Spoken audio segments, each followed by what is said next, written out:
سلام بنات، كنتمنى انكم تكونوا بخير وعلى خير واحوالكم طيبه ان شاء الله. كنتمنى ان هذا الفيديو يلقاكم في اتم الصحه والعافيه. كنجدد بكم الترحيب على قناتكم السلمى ديال ليسي استوس. الفيديو ديال اليوم غيكون عباره على الطريقه ديال تحضير ديال الخبيزات بواحد الطريقه مختلفه واحد شويه، بحشوه اللي كتجي لذيذه وسهله في التحضير. ما نطولش عليكم في الهضره، غنتمنى لكم فرجه ممتعه وغنخليكم مع المقادير وطريقه التحضير. بالنسبة للمقادير عندي 420 غرام ما يعادل 4 كيسان لاروب ديال العنبة ديال الدقيق، 4 المعالق كبار ديال الحليب بودرة، عندي معلقة كبيرة ديال السكر، معلقة كبيرة ديال الزعتر، معلقة كبيرة مع مرش ديال الخميرة الفورية، عندي معلقة صغيرة تقريبا ديال الملح، 60 مليلتر اولا ثلث كاس تقريبا ديال زيت الزيتون، و 4 لتر ديال الماء يكون دافي.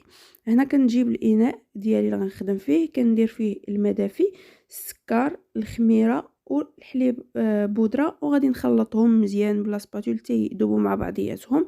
ممكن تخلطوا في الاول شويه ديال الماء والخميره والسكر، تخليهم يتفاعلوا على جنب، اولا ممكن تخدموا بهذه الطريقه. صافي هنا كنخلط حتى وكان كيذوبوا ليا مزيان مع بعضياتهم. كنضيف الزيت والزعتر، وغادي نضيف الدقيق مغربل من طبيعه الحال. انايا غادي نبدا نجمع شويه في الدقيق، عاد غادي نضيف الملحه. صافي حتى يتجانس ليا. يعني هنا ممكن تضيفوا اي منسمات بغيتو تزيدوا الثومه، تزيدوا الموطارد، بغيتو تزيدوا البصل البودره، يعني ممكن تضيفوا اي منسمات بغيتو للعجين. صافي ملي جمعت العجينه هنا ضفت الملحه. في هذه المرحله ايضا ممكن تزيدوا بيضه الا بغيتو، مرات كنضيفها مره لا. صافي وغنبدا ندلك في العجين. هنا العجين راه كيكون كيتلصق واحد شويه، وكيبقى حتى على نوعيه يعني الدقيق اللي كتستعملوا. كاين دقيق اللي كيشرب اكثر من دقيق اخر. هنايا النوعيه اللي استعملتها انايا كتبقى العجين شويه كتلصق، ولكن كنغلبوا عليها، يعني كنخفوا يدينا، كنغلبوا عليها وكندلكوها مزيان. وما حدنا كندلكو فيها راها كتزيد هي كتشرب. هنايا تقريبا راه غنعطيها واحد 10 حتى لربع ساعه ديال الدليك. يعني غنعطيها الخاطر. انا غادي فقط كنقصر الفيديو باش ما يجيكمش طويل. صافي ملي غندلكوها مزيان غادي ناخد شويه ديال زيت بلديه ولا روميال، يعني اللي بغيتو. غندهن بها الاناء ديالي، وغادي ندهن حتى العجينه ديالي، وغادي نجمعها. انا عطيتها واحد الدلكه خفيفه، كانت لقيتها شدت راسها. صافي وغادي ندهنها مزيان بالزيت، وغنغلفها بالفيلم اليمونتير، وغادي نخليها ترتاح وتخمر. تقريبا هنايا خليتها ساعه المكانه، يعني كتخليوها كتعطيوها الوقت حتى كتخمر مزيان، يضاعف الحجم ديالها. عاد غادي ندوزو باش نطلقوها ونكملوا بها الخدمه ديالنا. من بعد ما دازت ساعه ديال الوقت كتشوفوا العجين يعني ضاعف الحجم ديالها مزيان.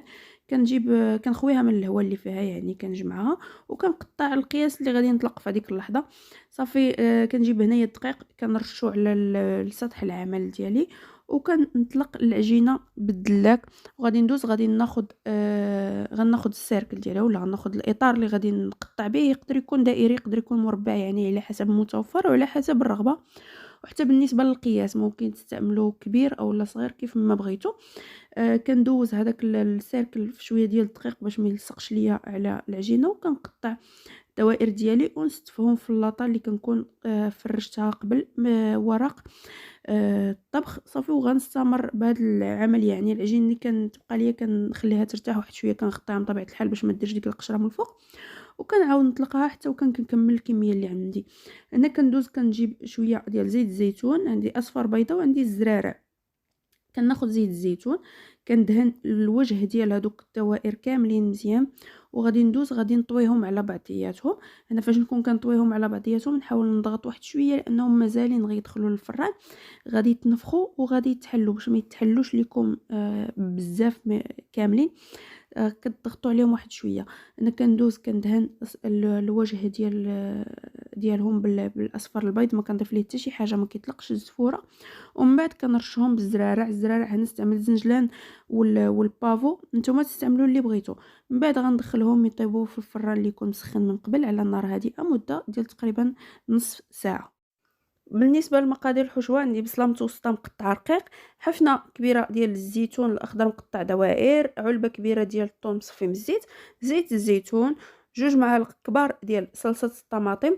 وبالنسبة للتوابل استعملت القليل من الملح، شوية ديال البزار، معلقة صغيرة عامرة ديال الكمون، ومعلقة صغيرة عامرة ديال توابل الكاري. هذا هو الكاري اللي كنستعمل، كيتباع في المحلات الكبرى يعني واجد، كنوريه للناس اللي فقط ما كيعرفوش، يعني كيعطي واحد البنه زوين في اي حشوه. ممكن تضيفوه للدجاج، الكفته، اي حشوه كتستعملوها ممكن تضيفوه، كيخلي واحد المذاق زوين. انا كندير الزيت سخن، كنضيف ليها البصل وكنديها ونجيبها يعني حتى كتشحر ليا البصله. بالنسبه لهاد الحشوه هنا فقط عطيتكم اقتراح، يعني ممكن تديروا الحشوه اللي بغيتو. انا استعملت هاد الحشوه دغيا سريعه لا في التحضير ولا في المذاق، كتجي بنينه. هنا ضفت الزيتون ونشحرو شويه حتى هو، ونضيف صلصه الطماطم. غتستعملوا اي وحده يعني عندكم جاهزه ولا اللي كتوجدوا في الدار ممكن تستعملوها. وغنزيد التوابل، حتى بالنسبه للزيتون ممكن تديروا تخدموا بالزيتون اسود اذا كان كيعجبكم.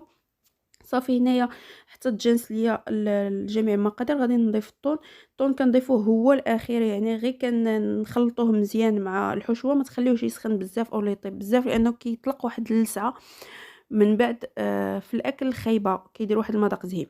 صافي هنايا غير غادي توجد ليا الحشوه، فانا غادي نطفي عليها وغندوز باش نستعملها. من بعد ما كيتحمروا الخبيزات ديالنا في الفرن، فحنا كنخرجوهم كيجيو على هذا الشكل هذا، محلولين من الداخل، كيجيو ايضا رطبين ومهوين مزيان من الداخل. هنايا غنجيب واحد شويه ديال الخس، باش كنزيدو شويه ديال الخضوره والقرمشه، وكندير القياس الكافي ديال الحشوه اللي غيهزوا لي هاد الخبيزات. فاش كنبغيو ايضا نديروهم في طبق التقديم، فاحنا كنحطوهم واقفين، هما فاش كيتعمروا كيتحلوا مزيان. فاش كنرصوهم في الطبق التقديم كيجيو واقفين في الشكل ديالهم.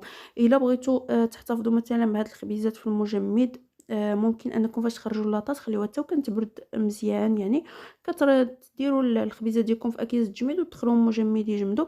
وملي تبغيو تستعملوهم كتخرجوهم بوقت من قبل وتدخلوهم، يعني حتى كيطلقوا مزيان، كتدخلوهم الفرن اللي يكون سخون وطافي، غير يدفاو واحد 2 حتى 3 دقائق، ومن بعد ديروا الحشوه ديالكم وتقدموهم بالصحه والراحه.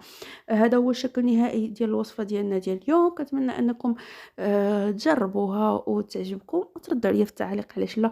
كنشكركم على الدعم الدائم ديالكم وعلى التعاليق الزوينه اللي كتخليو ليا تحت الفيديوهات. وكنرحب ايضا بالناس الجدد اللي غنضموا لينا. وإلا كنتي اول مره كتصادف مع القناه ديالي ولا مع الفيديو وبغيتي توصل دائما بالجديد، فما عليك الا تضغط على زر الاشتراك وتفعل جرس التنبيه.